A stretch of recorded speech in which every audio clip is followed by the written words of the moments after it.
আশীর্বাদ সবসময় তোমাদের সঙ্গে থাকবে। আমাদেরকে ভালোবাসলে সবাই এই চ্যানেলটিকে সাবস্ক্রাইব, লাইক, কমেন্ট করে পাশে থাকো আর বলো রাধে রাধে।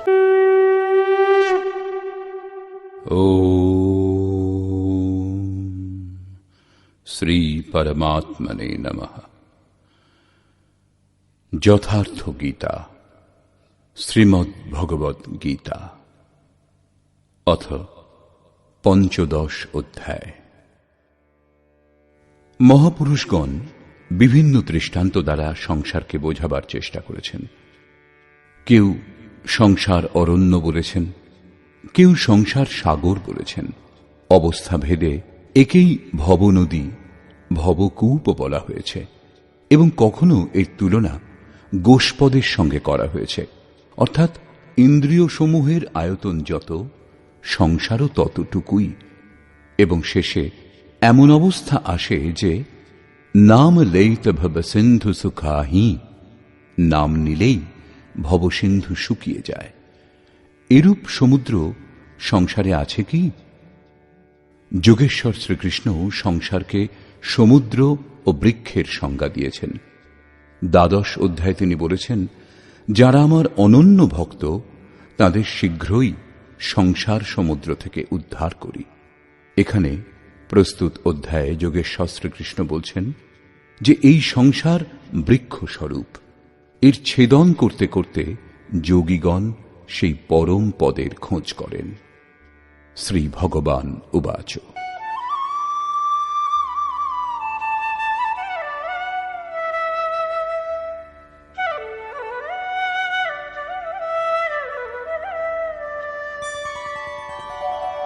ऊर्ध्वमूलमधः शाखम् अश्वत्थं प्राहुरव्ययम् छन्दांसि यस्य पर्णानि यस्तं वेद स वेदवित्। অর্জুন, ঊর্ধ্বমূলম, ঊর্ধ্বে পরমাত্মাই এর মূল, অধঃ শাখম, নিম্নদিকে প্রকৃতি এর শাখাসমূহ। এইরূপ সংসাররূপী অশ্বত্থ বৃক্ষকে অবিনাশী বলা হয়। বৃক্ষ আশ্বাহ, অর্থাৎ কাল পর্যন্তও যে থাকবেই এটা বলা যায় না। যে কোনো সময় ছেদন হতে পারে, কিন্তু অবিনাশী বলা হয়। শ্রীকৃষ্ণের অনুসারে অবিনাশী বস্তু দুটি, এক সংসার রূপ বৃক্ষ অবিনাশী, এবং দ্বিতীয় তার থেকেও শ্রেষ্ঠ পরম অবিনাশী। এই অবিনাশী সংসার রূপ বৃক্ষের পাতা বেদকে বলা হয়েছে। যিনি এই সংসার রূপ বৃক্ষকে জানেন তিনি বেদজ্ঞ। যিনি এই সংসার বৃক্ষকে জানেন তিনি বেদজ্ঞাতা। গ্রন্থ পাঠকরা জানেন না। গ্রন্থ পাঠ করলে সেই পথে এগিয়ে যাবার প্রেরণা লাভ হয় মাত্র। পত্রসমূহের স্থানে বেদের কি প্রয়োজন? বস্তুত পুরুষ পথভ্রান্ত হয়ে ঘুরতে ঘুরতে যখন অন্তিম জন্মগ্রহণ করে, সেখান থেকেই বেদের সেই সকল ছন্দ যা কল্যাণে সৃজন করে, প্রেরণা প্রদান করে, তারপর থেকেই বেদের উপযোগ আরম্ভ হয় এবং গমনাগমন শেষ হয়ে যায়। তিনি স্বরূপের দিকে এগিয়ে যান এবং अधश्चोर्ध्वं प्रसृतास्तस्य शाखा गुणप्रवृद्धा विषयप्रवालाः अधश्च मूलान्यनुसन्ततानि कर्मानुबन्धीनि मनुष्यलोके। এই সংসার বৃক্ষের শাখাসমূহ গুণত্রয় দ্বারা বর্ধিত ও বিষয় ভোগরূপ পল্লব বিশিষ্ট এবং অধোদেশ ও ঊর্ধ্বদেশে বিস্তৃত।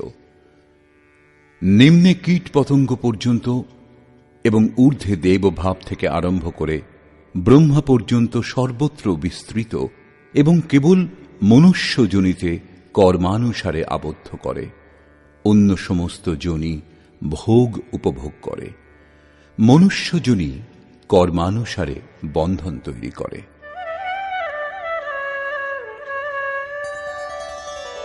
न न रूपमस्येह तथोपलभ्यते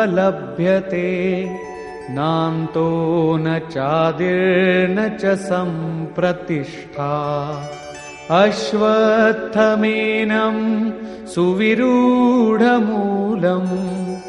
असङ्गशस्त्रेण दृढेन छित्त्वा। কিন্তু এই সংসার বৃক্ষের রূপ যেমন বলা হয়েছে তেমন দেখা যায় না, কারণ এর আদি নেই ও অন্তও নেই এবং এর স্থিতিও উত্তম নয়, কারণ এই বৃক্ষ পরিবর্তনশীল। এই দৃঢ়মূল সংসার বৃক্ষকে দৃঢ় অসঙ্গ শস্ত্রেণ, অসঙ্গ অর্থাৎ বৈরাগ্যরূপ অস্ত্র দ্বারা ছেদন করতে হবে। এমন নয় যে অশ্বত্থের মূলে পরমাত্মা বাস করেন অথবা অশ্বত্থ পাতা বেদ আর শুরু করে দিলেন বৃক্ষের পূজা। এই সংসার বৃক্ষের মূল স্বয়ং পরমাত্মাই বীজ রূপে প্রসারিত, তাহলে কি তাও ছেদন হবে? দৃঢ় বৈরাগ্য দ্বারা এই প্রকৃতির সম্বন্ধ বিচ্ছেদ হয়, একেই ছেদন বলা হয়। ছেদন করে কি করা হবে?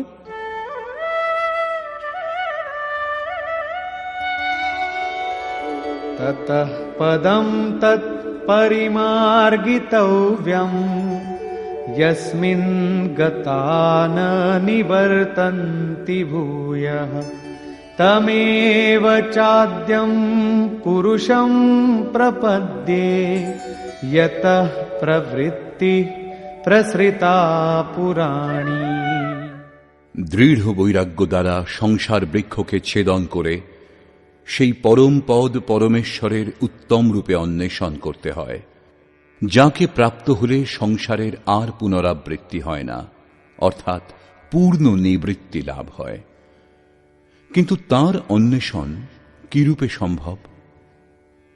যোগেশ্বর বলছেন, এর জন্য সমর্পণ আবশ্যক। যে পরমেশ্বর হতে পুরাতন সংসার বৃক্ষের প্রবৃত্তি বিস্তৃত, সেই আদি পুরুষ পরমাত্মার শরণাগত আমি। তাঁর শরণাগত না হলে বৃক্ষ লুপ্ত হবে না। এখন শরণাগত বৈরাগ্যে স্থিত পুরুষ কিরূপে বুঝবেন যে বৃক্ষ ছেদন হয়েছে? তার পরিচয় কি? এই প্রসঙ্গে বলছেন, निर्माण मोहाजित संग दोषा अध्यात्म नित्या विनिवृत्त कामा द्वन्द्वैर्विमुक्ता सुख दुःख संज्ञैर् गच्छन्त्यमूढा पदमव्ययं तत्। উপরোক্ত প্রকার সমর্পণ দ্বারা যাদের মোহ ও মান নষ্ট হয়েছে, যারা আসক্তিরূপ সঙ্গদোষ জয়ী, অধ্যাত্ম নিত্যা পরমাত্মার স্বরূপে যাদের নিরন্তর স্থিতি, যাদের কামনা নিবৃত্ত হয়েছে এবং সুখ দুঃখরূপ দ্বন্দ্ব থেকে বিমুক্ত জ্ঞানীগণ সেই অবিনাশী পরম পদ প্রাপ্ত হন। যতক্ষণ এই অবস্থা লাভ না হয় ততক্ষণ সংসার বৃক্ষ ছেদন হয় না। বৈরাগ্যের প্রয়োজন এত দূর পর্যন্তই। সেই পরম পদের স্বরূপ কি যা লাভ করা হয়? न तद्भासयते सूर्यो न शशाङ्को न पावकः यद्गत्वा न निवर्तन्ते तद्धाम परमं मम। সেই পরম পদকে সূর্য, চন্দ্র ও অগ্নি প্রকাশ করতে পারে না। যাকে লাভ করলে সংসারে আর পুনর্জন্ম হয় না, সেটাই আমার পরম ধাম, অর্থাৎ তাদের পুনর্জন্ম হয় না। এই পদ লাভ করার অধিকার সকলের সমান। এই প্রসঙ্গে বলছেন,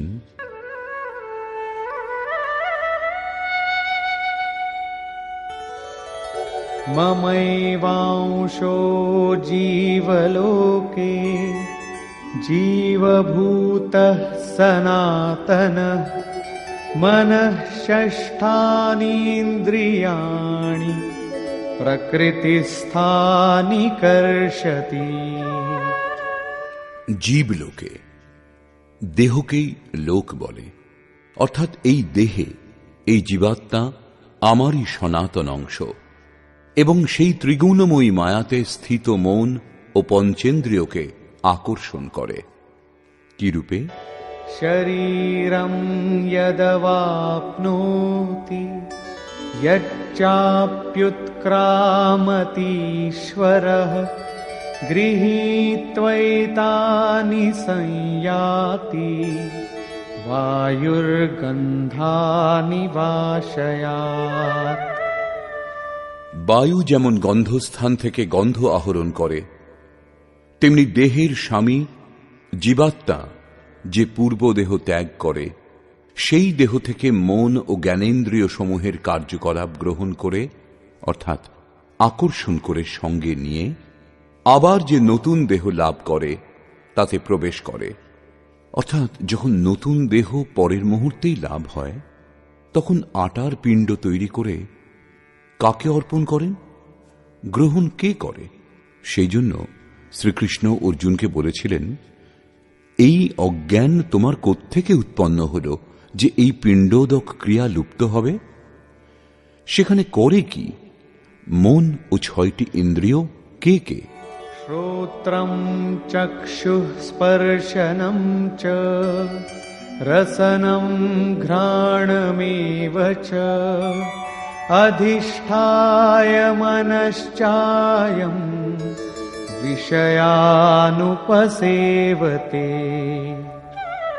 সেই দেহস্থিত জীবাত্মা কর্ণ, চক্ষু, ত্বক, জিহ্বা, নাসিকা ও মনকে আশ্রয় করে, অর্থাৎ এদের সাহায্যেই বিষয়সমূহ উপভোগ করেন। এইরূপ দেখা যায় না, সকলে তাঁর দর্শন করতে সমর্থ হয় না। এই প্রসঙ্গে শ্রীকৃষ্ণ বলছেন, উৎক্রামন্তম স্থিতম বাপি ভুঞ্জানম বা গুণান্বিতম বিমূঢ়ানানুপশ্যন্তি পশ্যন্তি জ্ঞানচক্ষুষঃ। যিনি দেহান্তরে গমন করেন, যিনি দেহে অবস্থানপূর্বক বিষয় ভোগ করেন, অথবা যিনি ত্রিগুণের সঙ্গে সংযুক্ত হন, সেই জীবাত্মাকে মূঢ় অজ্ঞানী ব্যক্তিগণ জানতে পারে না। কেবল জ্ঞানরূপ চক্ষু দ্বারা জ্ঞানীগণই তাকে জানতে পারেন, দর্শন করেন। সেই দৃষ্টি কিরূপে লাভ হবে?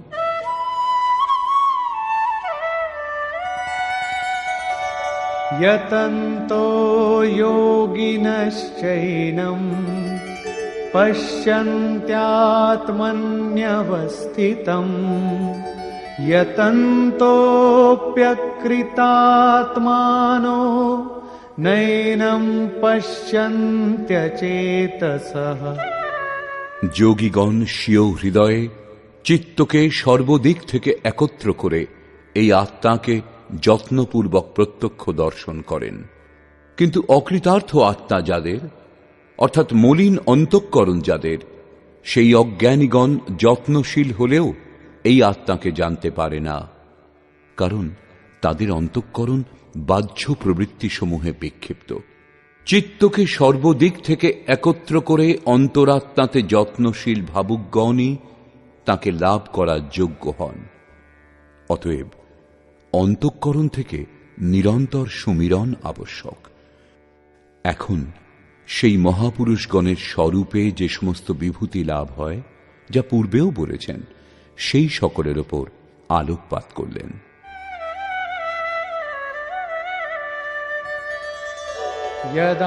यदादित्यगतं तेजो जगद्भासयतेऽखिलम् यच्चन्द्रमसि यच्चाग्नौ तत्तेजो विद्धि मामकम्।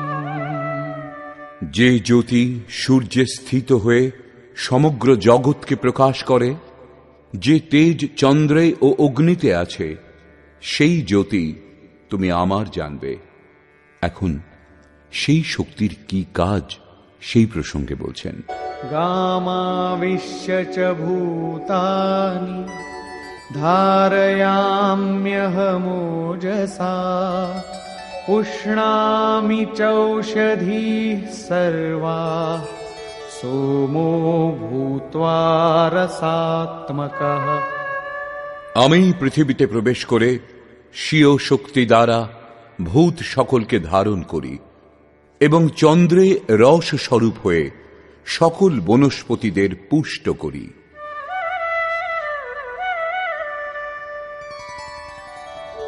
अहं वैश्वानरो भूत्वा प्राणिनां देहमाश्रितः प्राणापानसमायुक्तः पचाम्यन्नं चतुर्विधम्।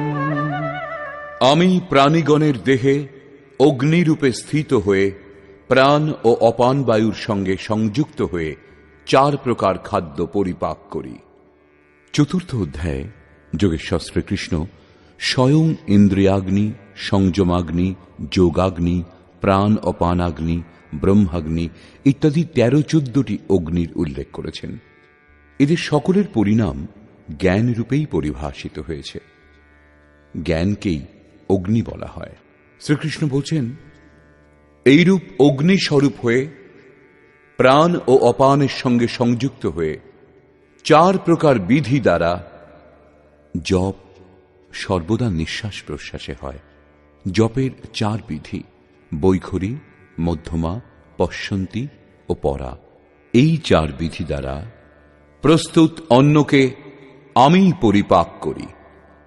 শ্রীকৃষ্ণের অনুসারে ব্রহ্মই একমাত্র অন্ন যার দ্বারা আত্মা পূর্ণ তৃপ্ত হয়, আর কখনো অতৃপ্ত হয় না।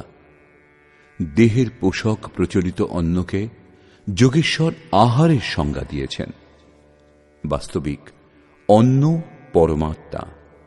বৈখরী, মধ্যমা, পশ্যন্তী ও পরা এই 4টি বিধি পেরিয়ে সেই অন্ন পরিপক্ক হয়।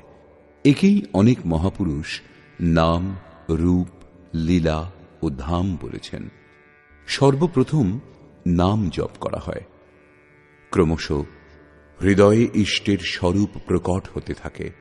তারপরে তার লীলার বোধ জাগে যে সেই ঈশ্বর কিভাবে কণায় কণায় ব্যাপ্ত আছেন, কিভাবে তিনি সর্বত্র কার্য করেন। এইরূপ হৃদয় দেশে ক্রিয়াকলাপের দর্শনই তাঁর লীলা দর্শন, বাহ্য রামলীলা রাসলীলা নয়। এবং সেই ঈশ্বরীয় লীলার প্রত্যক্ষ অনুভূতি করতে করতে যখন মূল লীলাধারীর স্পর্শ লাভ হয়, তখন ধামের অবস্থা লাভ হয়। তাঁকে জানার পর সাধক তাঁতে প্রতিষ্ঠিত হন। তাঁতে প্রতিষ্ঠিত হওয়া এবং পরাবাণীর পরিপক্ক অবস্থাতে পরব্রহ্মের স্পর্শ করে তাঁতে স্থিত হওয়া, 2 একসঙ্গে হয়।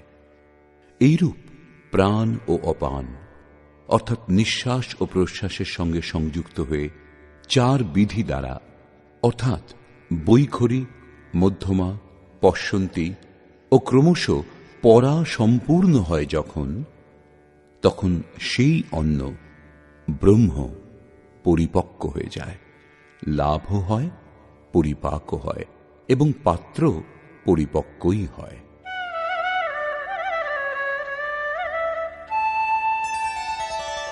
सर्वस्य चाहं हृदि सन्निविष्टो मत्तः स्मृतिर्ज्ञानमपोहनं च वेदैश्च सर्वैरहमेव वेद्यो वेदान्तकृद्वेदविदेम चाहम्।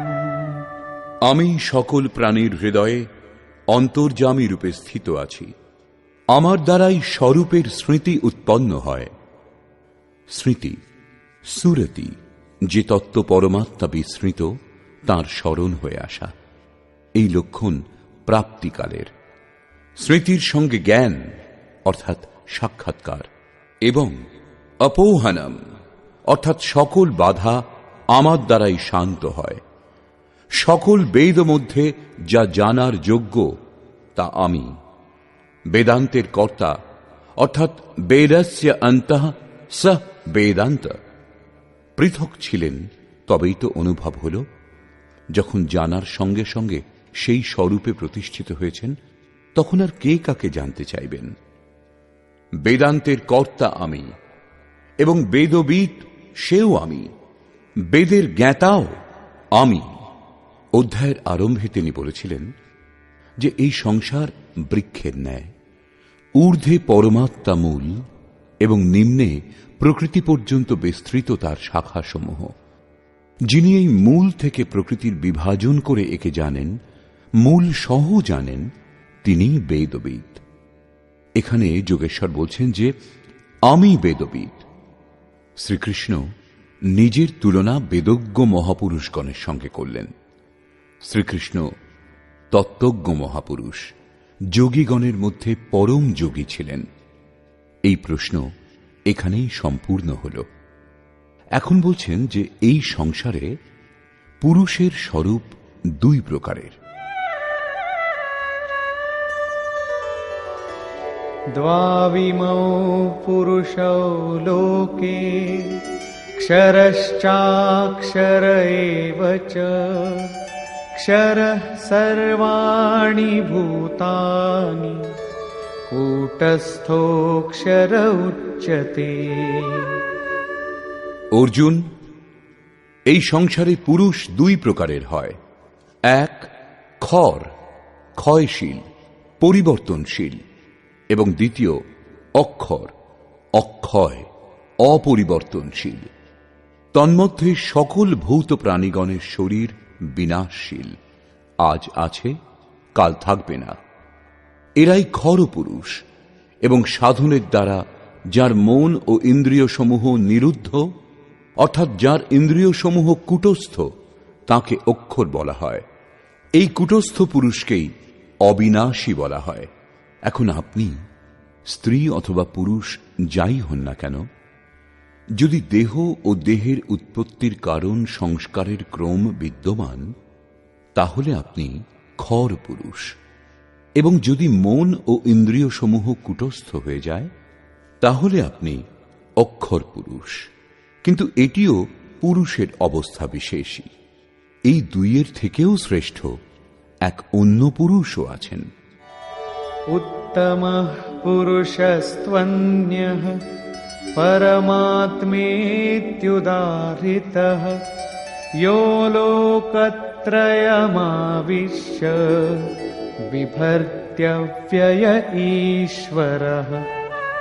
এই উভয় পুরুষ থেকে ভিন্ন অতি উত্তম পুরুষ অন্য একজন আছেন, যিনি ত্রিলোকে অবস্থিত হয়ে সকলের ধারণ পোষণ করেন, এবং তাকে অবিনাশী, পরমাত্মা, ঈশ্বর বলা হয়েছে। পরমাত্মা অব্যক্ত, অবিনাশী, পুরুষোত্তম, এইসব শব্দ তাঁর পরিচায়ক। বস্তুত তিনি পৃথক, অর্থাৎ অনির্বচনীয়। ক্ষর অক্ষর থেকে অতীত মহাপুরুষের চূড়ান্ত অবস্থা এটা, যাকে পরমাত্মা, পুরুষোত্তম এমন সব শব্দ দ্বারা ইঙ্গিত করা হয়েছে। কিন্তু তিনি অন্য, অর্থাৎ অনির্বচনীয়। সেই স্থিতিতে যোগেশ্বর শ্রীকৃষ্ণ নিজেরও পরিচয় দিলেন। यस्मात्क्षरमतीतोऽहम् अक्षरादपि चोत्तमः अतोऽस्मि लोके वेदे च प्रथितः पुरुषोत्तमः। আমি উপরোক্ত বিনাশশীল, পরিবর্তনশীল, ক্ষেত্র থেকে সর্বথা অতীত এবং অক্ষর, অবিনাশী, কূটস্থ পুরুষ থেকেও উত্তম। সেই জন্য লোক ও বেদে আমি পুরুষোত্তম নামে প্রসিদ্ধ।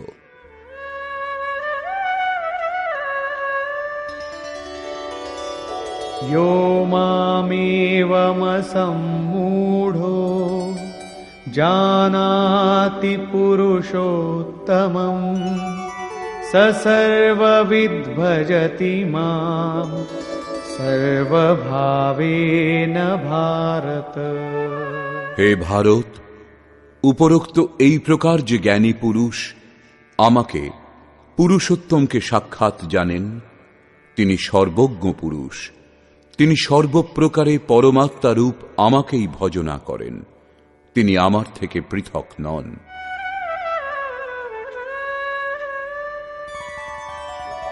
इति गुह्यतमं शास्त्रम् इदमुक्तं मया नघ एतद्बुद्ध्वा बुद्धिमान् स्यात् कृतकृत्यश्च भारत। হে নিষ্পাপ অর্জুন, এইরূপ অতি গোপনীয় শাস্ত্র আমার দ্বারা বলা হল। এই তত্ত্ব অবগত হয়ে মানুষ পূর্ণ জ্ঞাতা ও কৃতার্থ হন। অতএব যোগেশ্বর শ্রীকৃষ্ণের এই বাণী স্বয়ংই পূর্ণ শাস্ত্র। শ্রীকৃষ্ণের এই রহস্য অত্যন্ত গুপ্ত ছিল। তিনি কেবল অনুরাগীদেরই বলেছেন। এই বিষয় কেবল অধিকারীর জন্য, সকলের জন্য নয়। কিন্তু যখন এই রহস্য সম্বন্ধেই লেখা হয়, শাস্ত্র সকলের জন্য সুলভ হয়, তখন মনে হয় যে শ্রীকৃষ্ণ সকলকেই বলেছেন। কিন্তু বস্তুত এই রহস্য অর্থাৎ শাস্ত্র শুধু অধিকারীর জন্যই। শ্রীকৃষ্ণের সেই অলৌকিক স্বরূপ সকলের দর্শন করার জন্য ছিলও না। কেউ তাকে দ্বারকাধীশ অর্থাৎ দ্বারকার রাজা বলে জানতেন, কেউ দূত এবং কেউ তাকে যদুবংশীয় বলেই মনে করতেন। প্রকৃতপক্ষে সেই অধ্যাত্ম বিষয়ের অধিকারী অর্জুনই ছিলেন। তাই যোগেশ্বর অর্জুনের কাছে কিছু গোপন করেননি। অর্জুন অনুভব করলেন যে শ্রীকৃষ্ণ পরম সত্য, পুরুষোত্তম। শ্রীকৃষ্ণ গোপন করলে অর্জুনের কল্যাণ সম্ভব ছিল না। এই বিশেষত্ব ভগবৎ প্রাপ্ত প্রত্যেক মহাপুরুষের মধ্যে পাওয়া যায়। রামকৃষ্ণ পরমহংসদেব একবার খুব আনন্দিত হয়েছিলেন। তখন ভক্তগণ জিজ্ঞাসা করেছিলেন, আজ আপনি যে খুব আনন্দিত? তিনি বলেছিলেন, আজ আমি সেই পরমহংস হয়ে গেছি। তার সমকালীন কোন শ্রেষ্ঠ মহাপুরুষ পরমহংস ছিলেন, তিনি তার দিকেই ইঙ্গিত করেছিলেন।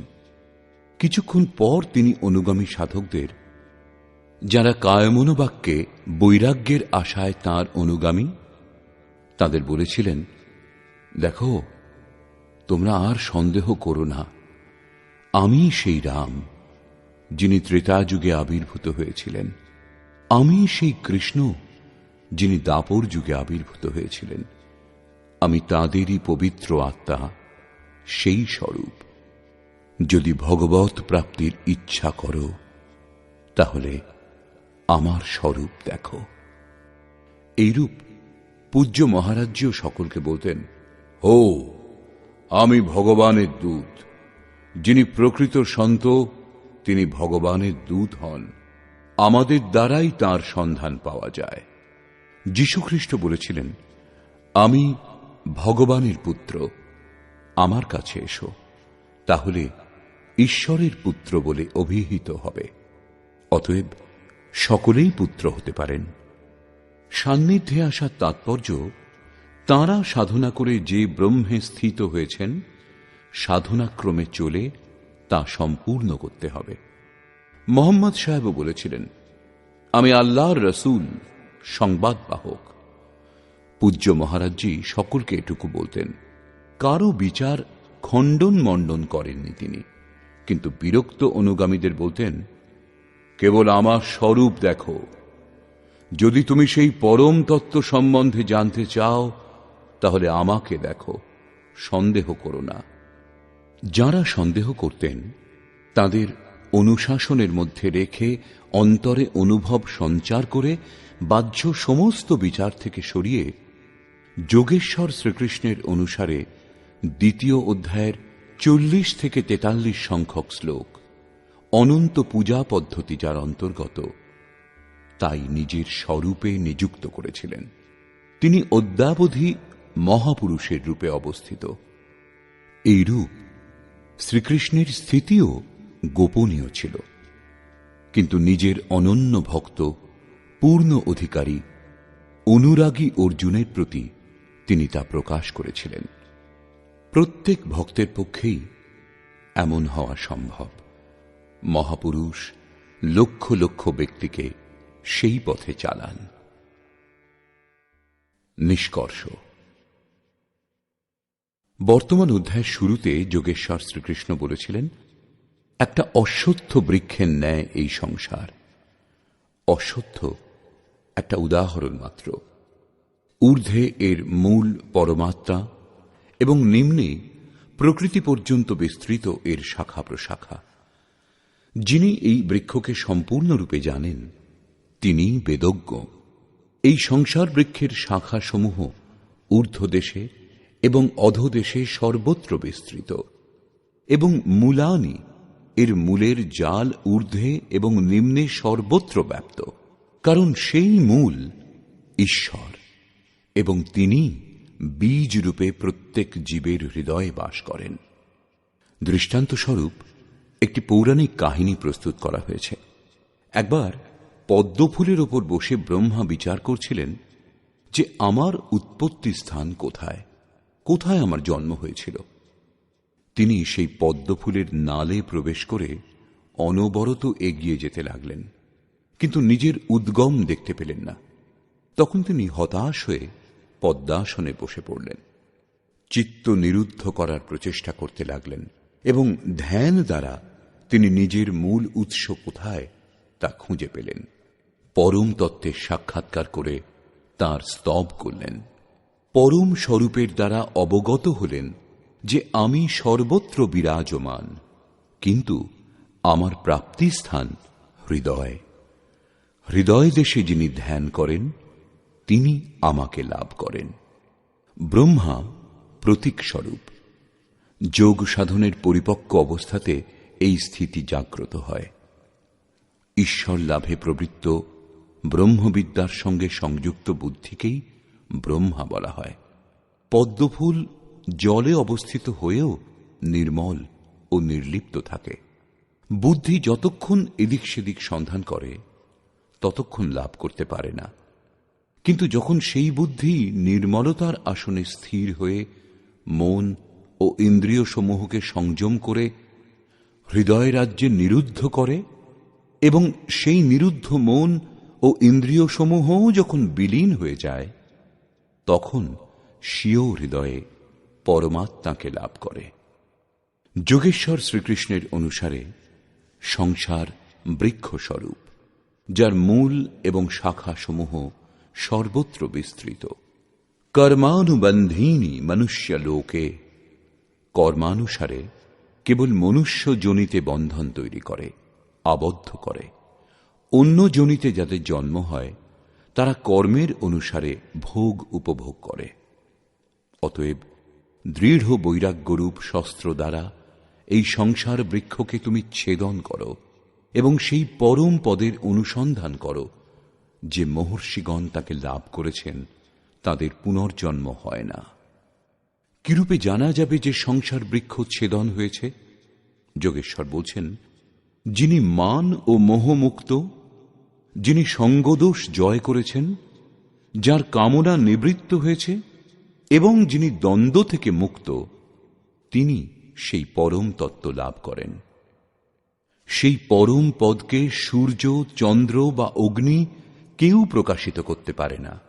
সেই পদ স্বয়ং প্রকাশ স্বরূপ, যাকে লাভ করলে সংসারে আর ফিরে আসতে হয় না। সেটাই আমার পরম ধাম। এই ধাম লাভ করার অধিকার সকলের আছে, কারণ এই জীবাত্মা আমারই শুদ্ধ অংশ। জীবাত্মা দেহত্যাগের সময় মন ও 5টি জ্ঞানেন্দ্রিয়কে সঙ্গে নিয়ে যায়, অর্থাৎ নতুন দেহে প্রবেশ করে। সংস্কার সাত্ত্বিক হলে সাত্ত্বিক স্তরে গিয়ে পৌঁছয়, রাজসিক হলে মধ্যম স্থানে এবং তামসিক হলে জঘন্য যোনিতে জন্ম হয়। জীবাত্মা ইন্দ্রিয় সমূহের অধিষ্ঠাতা মনের সাহায্যে সকল বিষয়কে উপভোগ করে। একে দেখতে পাওয়া যায় না। জ্ঞান সেই দৃষ্টি যার মাধ্যমে একে দেখা সম্ভব। কোনো বিষয় মুখস্থ করে নেওয়াটাই জ্ঞান নয়। যোগীগণ চিত্ত হৃদয়ে সংযম করে প্রযত্নপূর্বক তাকে দর্শন করেন। অতএব জ্ঞান হল সাধনগম্য। শাস্ত্র অধ্যয়ন দ্বারা তার প্রতি অনুরাগ উৎপন্ন হয়।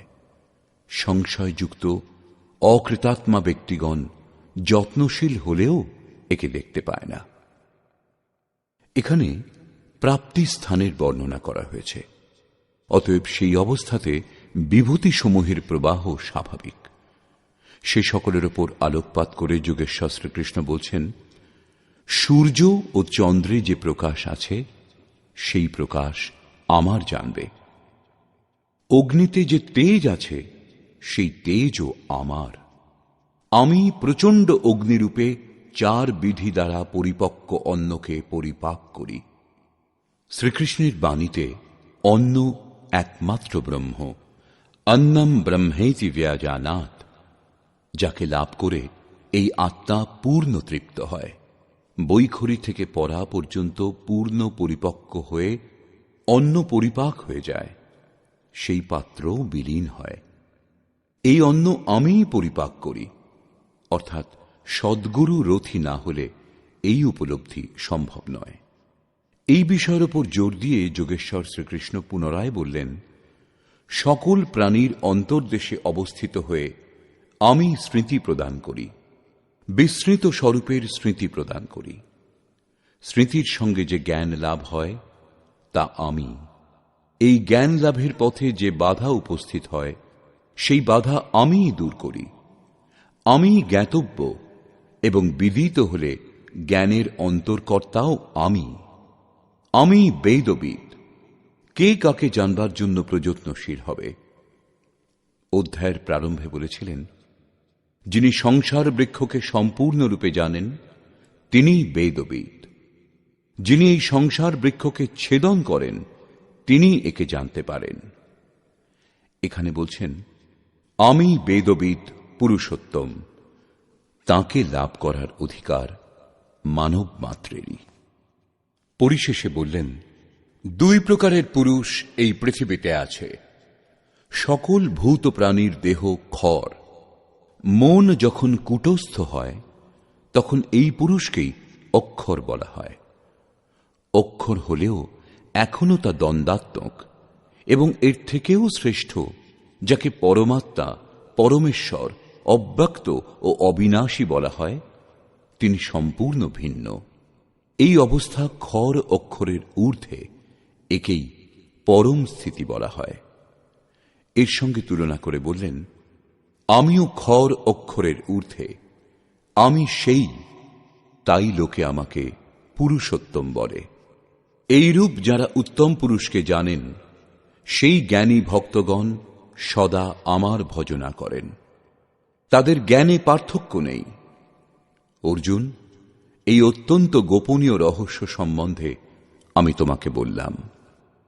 ভগবৎপ্রাপ্ত মহাপুরুষগণ সকলের সম্মুখে এ সমস্ত কথা বলেন না, কিন্তু অধিকারী ভক্তের কাছে কিছু গোপনও করেন না। গোপন করলে ভক্তের কল্যাণ কি করে হবে? বর্তমান অধ্যায়ে আত্মার 3টি স্থিতির বর্ণনা খর, অক্ষর এবং অতি উত্তম পুরুষের রূপে স্পষ্ট করা হয়েছে, যেমন এর আগে কোনো অধ্যায় বলা হয়নি। অতএব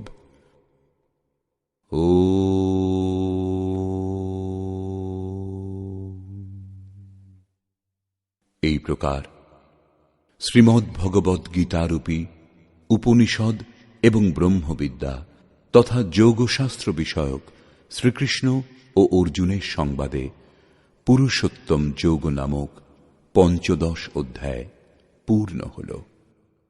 এই প্রকার শ্রীমৎ পরমহংস পরমানন্দজির শিষ্য স্বামী অর্গড়ানন্দকৃত শ্রীমদ্ ভগবদ্ গীতার ভাষ্য যথার্থ গীতাতে পুরুষোত্তম যোগ নামক 15 অধ্যায় সমাপ্ত হল। হরি ওম তৎসৎ।